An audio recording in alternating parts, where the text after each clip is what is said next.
Janasena party అధినేత పవన్ కళ్యాణ్ టీడీపీతో పొత్తులు పెట్టుకోవడం వల్లనే కూటమి ప్రభుత్వం అధికారంలోకి వచ్చిందనడానికి ఏమాత్రం సందేహం లేదు.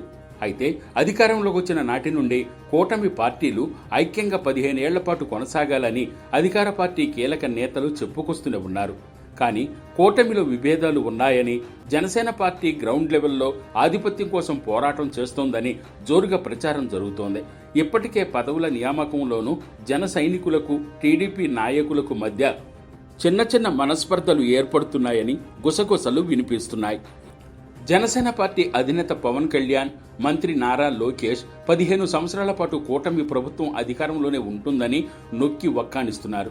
ఏపీ రాష్ట్ర భవిష్యత్తు మెరుగుపడాలంటే ఖచ్చితంగా కూటమి పార్టీలు ఐక్యంగా కలిసిమెలిసి ఉండాలని, సమస్యలు ఏదైనా ఉంటే వాటిని పరిష్కరించుకునేందుకు ప్రయత్నం చేసుకోవాలని టీడీపీ క్యాడర్కు నారా లోకేష్ సూచిస్తున్నారు. అలాగే 3 పార్టీలు కలిసికట్టుగా గ్రామస్థాయి నుండి దీనిని అమలు చేయాలని ఆదేశిస్తున్నారు. ఇక పవన్ కళ్యాణ్ కూడా జన సైనికులకు అదే విషయాన్ని చెప్పుకొస్తున్నారు. దీంతో జనసేన నాయకులు అసహనం వ్యక్తం చేస్తున్నారని సమాచారం. ఇది ఇలాగే కొనసాగితే ఆశించిన నాయకులకు పదవులు దక్కవని అభిప్రాయపడుతున్నారట.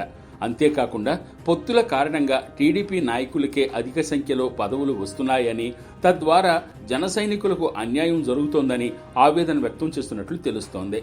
గతంలో భర్తీ చేసిన నామినేటెడ్ పోస్టుల పదవుల విషయంలోనూ జనసేన నాయకులకు అన్యాయం జరిగిందని మండిపడుతున్నారట.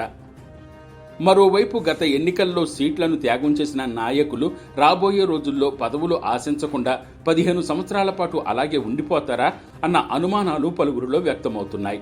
ఇప్పటికే కూటమి ప్రభుత్వం అధికారంలోకి వచ్చి దగ్గరగా 2 సంవత్సరాలు పూర్తి కావస్తోంది. అయినప్పటికీ పదవులు దక్కని నాయకులు ఇప్పుడు కాకపోతే ఇంకెప్పుడు అన్నట్లు ఎదురు చూస్తున్నారట. ఇలాంటి పరిస్థితుల్లో కూటమి పార్టీలు దశాబ్దన్నర కాలం పాటు ఐకమత్యంగా కొనసాగుతుందో లేదో అని సీనియర్ నాయకులు అభిప్రాయపడుతున్నారు. ఇక పదవులు దక్కక అసంతృప్తి వ్యక్తం చేస్తున్న కూటమి నాయకుల విషయంలో అధిష్టానం ఎటువంటి నిర్ణయం తీసుకుంటుందో వేచి చూడాల్సిందే.